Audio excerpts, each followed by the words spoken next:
Welcome back to Superbly Said, Advanced English Vocabulary and Phrases. The material submitted for today's critique is a SpeakDuo English language lesson plan that teaches advanced vocabulary, idioms, using the 1978 Japanese Spider-Man television show as a thematic hook. Right. And really quickly, you can go to SpeakDuo.com to meet new people from around the world who are practicing English on video calls to become more confident with their speaking abilities. But getting right into our first piece of feedback here, the thematic integration of this bizarre superhero adaptation creates a fantastic initial draw, but the execution becomes deeply inconsistent when transitioning to the student practice questions. Yeah, it's clearly laid out in the document. We're looking at a highly creative approach, using this vintage, obscure media to capture and advance learners' attention. Exactly. And the source material enthusiastically leans into this lore, right? With these vivid example sentences about giant robots and fighting armies of duckbills. Oh, definitely. But I wonder, though, if we've considered how jarring it might be for the learner to jump from fighting duckbills in the examples to talking about everyday inconveniences in the practice rooms. Right, yeah. It's a bit like, well, setting up a thrilling haunted house, but the moment you walk into the main room, someone asks you to do your taxes. That is the exact weakness we need to address. While the core lesson strictly follows this Spider-Man lore, the practice prompts just abruptly abandon that imaginative theme for generic, everyday scenarios. It causes immediate thematic whiplash for the learner. But, I do wonder, if we consider the ultimate goal of an advanced language learner, is it really a flaw to anchor their speaking practice in mundane reality? How do you mean? Well, these students need to use these idioms in real life.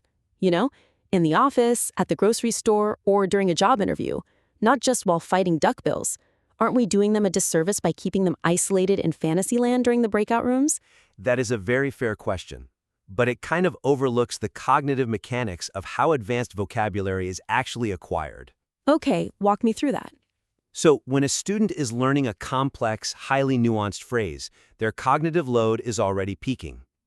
Keeping the context stable and playful lowers what linguists call the affective filter, basically the anxiety and hesitation that blocks language production.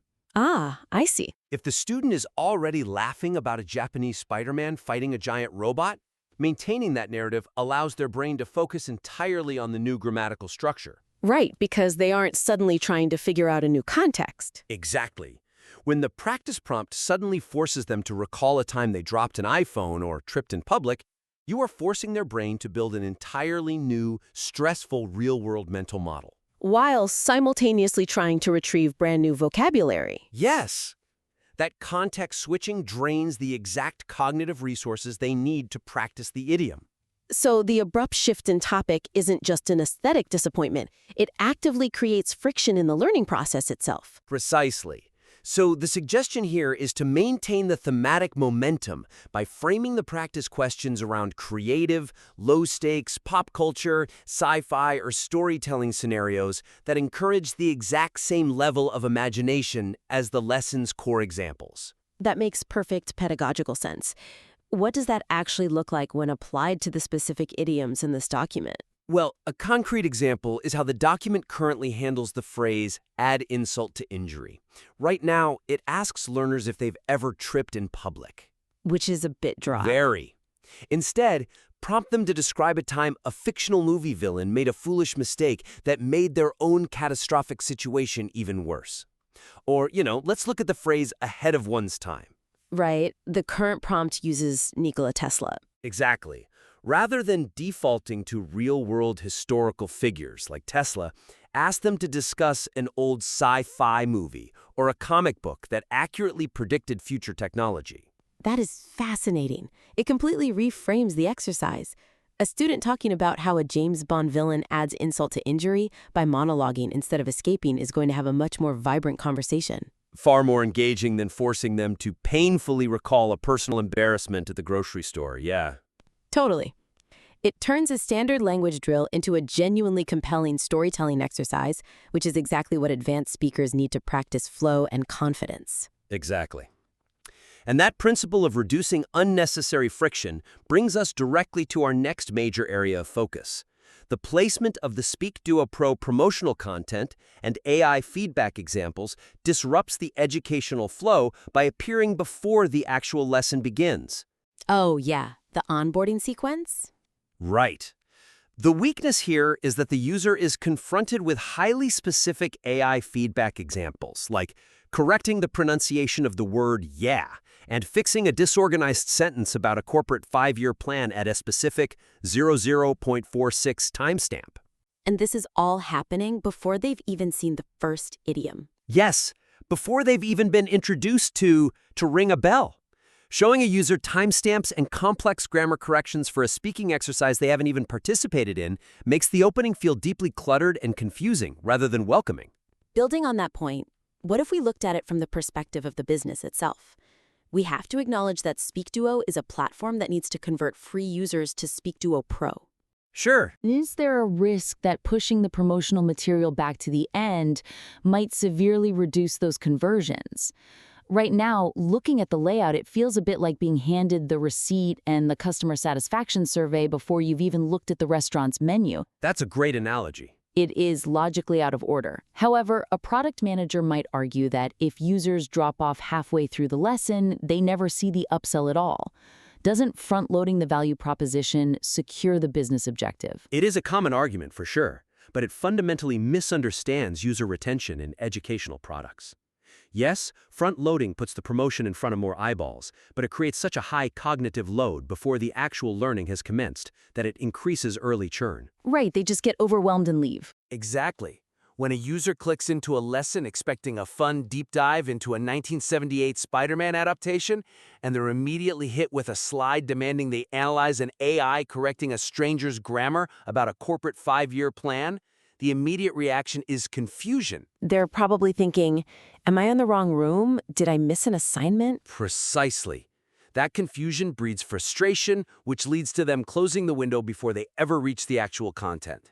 Is the connection between these introductory promos and the main lesson fully established anywhere in the material, or is that a complete gap?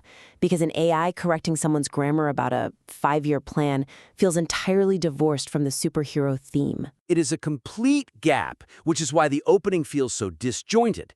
So the suggestion to fix this is to restructure the document so the core educational content leads the user experience, reserving the highly specific AI feedback examples as a concluding demonstration. So show them what they can achieve once they have actually completed the lesson. Right.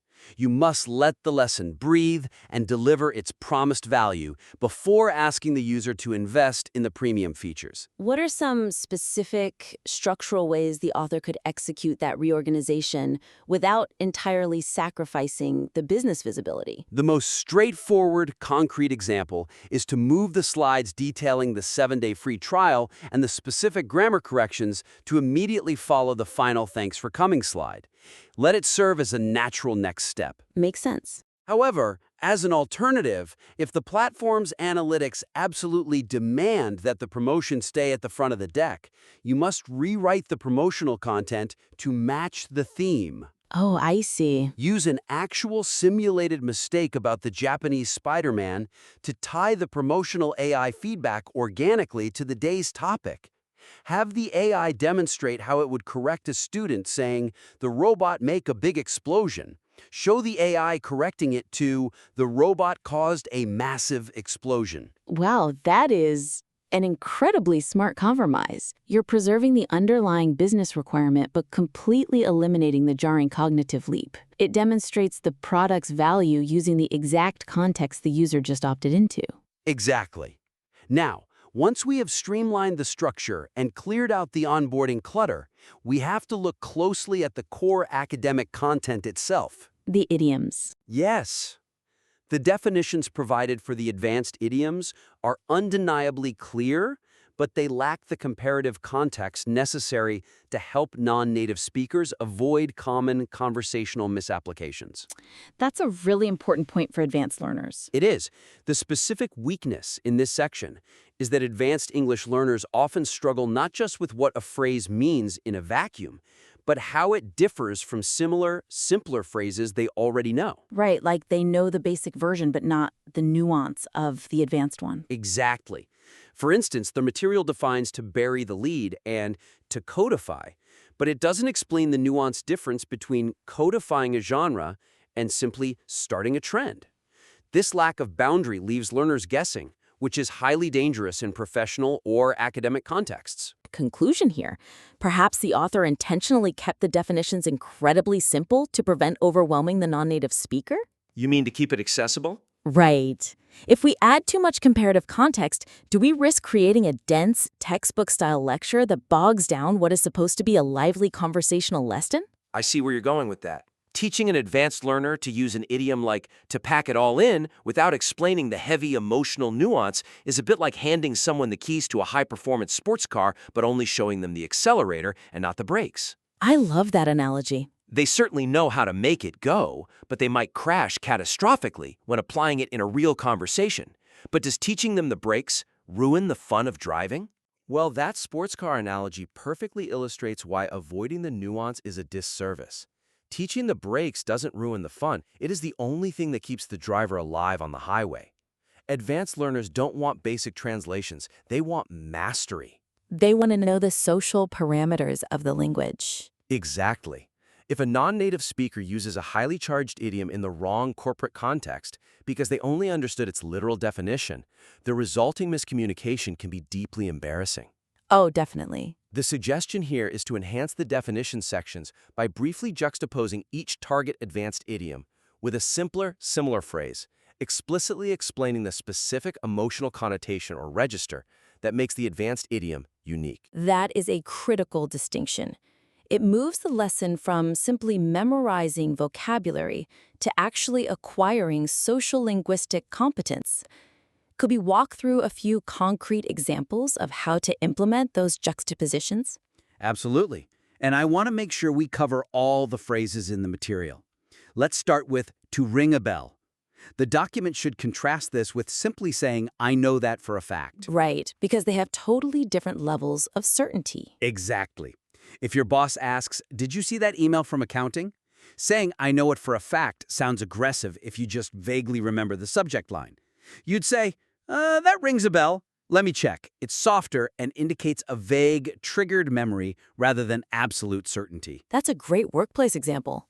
What about add insult to injury? You need to compare add insult to injury with simply making things worse. Adding insult to injury carries a specific nuance of embarrassment or hurt pride on top of the bad situation. So, if a colleague accidentally deletes your presentation, that's making things worse. But if they delete your presentation and then loudly point out a typo in your notes in front of the whole team? Exactly. That is adding insult to injury. It's that extra layer of humiliation. Next up is to bury the lead. The material needs to explain how this differs from simply keeping a secret or building suspense. Oh, right, because building suspense is intentional and good. Exactly. Burying the lead implies a failure of prioritization. If an IELTS examiner asks you to describe an important news event, you wouldn't say the journalist built suspense by hiding the main fact. You'd say they buried the lead because they focused on irrelevant details first. It's an error in judgment, not a clever trick. That entirely shifts how someone might use it. What about ahead of one's time? You have to contrast ahead of one's time with simply being early. Consistently arriving early to a corporate meeting is just good punctuality. But having highly original ideas that people in the present just don't fully appreciate yet, that is being ahead of one's time. Right. It's about the advanced nature of the ideas, not the literal clock. Exactly. Now, let's look at to pack it all in. The material needs to clarify the vast difference between simply quitting a job and the specific, long-term frustration that is uniquely implied by packing it all in. Right. If you just casually leave a 2-week internship, you wouldn't say you packed it all in. Exactly. If you're responding to an IELTS Part 2 question about a major life change, saying, I quit my job is emotionally flat. But saying, after 5 years of 60-hour work weeks with zero recognition, I decided to pack it all in and move to the countryside, demonstrates a rich mastery of that emotional fatigue. That context is vital. And what about to codify? The document needs to draw a line between starting a trend and codifying a standard. A viral video starts a trend, but to codify implies establishing a fixed, widely accepted system that others are forced to follow. You wouldn't say a popular restaurant codified eating avocados. Right, that belongs in a much more academic or legal register. Exactly. Same with the spawn. You have to explicitly note how it differs from the simple verb to make. Because SPOM implies a rapid multiplying effect, right? Exactly. If your boss asks about a software rollout, you don't just say, it made a lot of errors. You say the new update spawned a series of critical bugs. It conveys a totally different scale. It paints a much more vivid picture. And the last one is deserves a second appraisal. Yes. Contrast this with looks good now. Saying something deserves a second appraisal implies the original judgment was universally negative and that new context has emerged requiring a formal reevaluation. It carries critical weight. It's fascinating how much heavy lifting those simple versus comparisons do. We're giving them the accelerator, but by taking 30 seconds to explain what the phrase is not, we're installing the brakes. That is the exact editorial mindset the author needs. Now, to really lock in these nuances for our listeners, let's do a quick quiz based on exactly what we just covered. Oh, I love a quiz. Let's do it. I'm going to read a question and 3 options, option A, option B, and option C. And feel free to pause the audio right here if you need to think about the answer before we give it away. Sounds good. I'll read the answers. Perfect. Question 1. What is the best definition for the phrase, to ring a bell? Is it option A, to sound familiar or trigger a vague memory of something you might have experienced before? Option B, to intentionally interrupt a highly serious conversation by bringing up a very annoying topic? Or option C, to suddenly realize you have completely forgotten a highly important professional commitment? And the answer is option A, to ring a bell, means to sound familiar or trigger a vague memory. Exactly. Question 2. If you add insult to injury, what exactly have you done? Option A, to deliberately physically harm an opponent during an incredibly aggressive corporate sports match. Option B, to make a bad situation even worse by doing something that causes extra hurt or deep embarrassment. Or option C, to falsely accuse a close colleague of intentionally ruining a highly complex project presentation. That one is option B. When you add insult to injury, you make a bad situation worse by causing extra hurt or embarrassment. Spot on. Question 3. What does it mean when a journalist or storyteller decides to bury the lead? Option A, to permanently hide highly sensitive financial records from federal corporate tax investigators. Option B, to deliberately dig a deep hole to physically protect very valuable corporate physical assets. Or option C, to delay mentioning the most important part of a story by focusing on less relevant details first. And the correct choice is option C. To bury the lead means delaying the most important part of the story by focusing on less relevant details. Right. Question 4. How is the idiom ahead of one's time accurately defined? Option A, having highly original ideas that are too advanced to be fully appreciated by people in the present. Option B, consistently arriving extremely early to critically important professional corporate meetings. Or option C, successfully completing a highly demanding project much faster than the initial estimated deadline. That is option A. Being ahead of one's time means having ideas too advanced to be fully appreciated in the present. Yes. Question 5. If someone decides to pack it all in, what do they mean? Option A, to desperately try to fit a massive amount of physical luggage into a surprisingly small vehicle. Option B, to suddenly stop doing something and give it up because it is no longer worth the ongoing effort.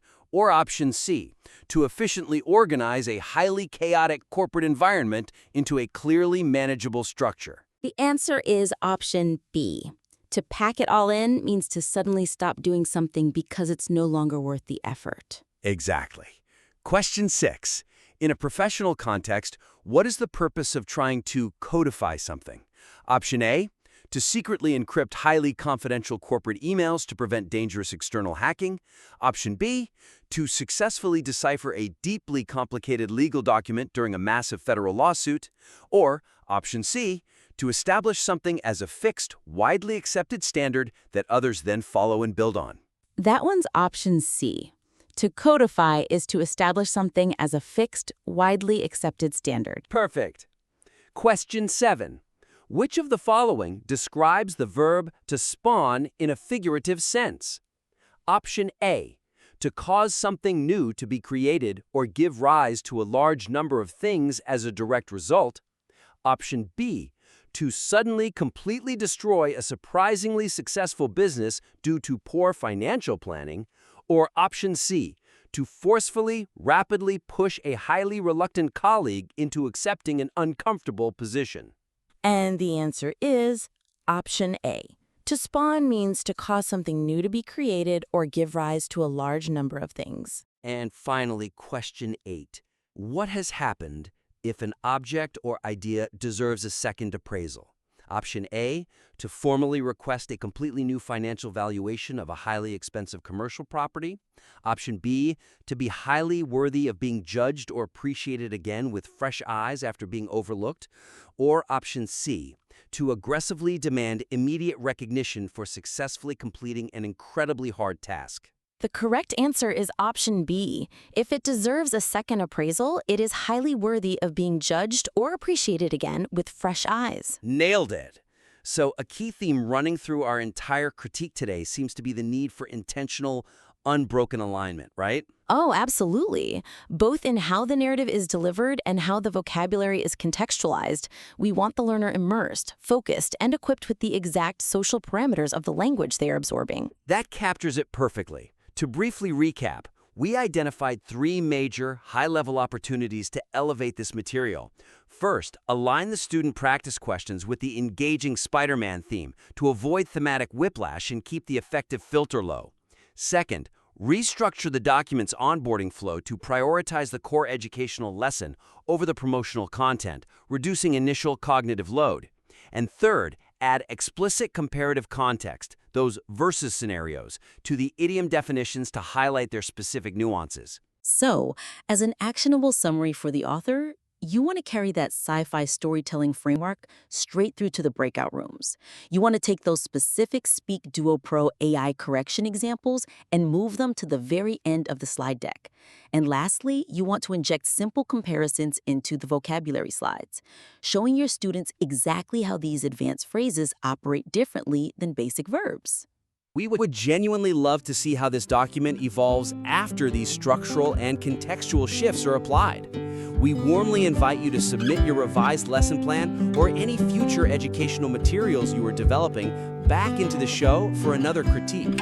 We absolutely look forward to seeing it. After all, if we're handing our learners the keys to the sports car, we want to make sure they are fully equipped to navigate the real world.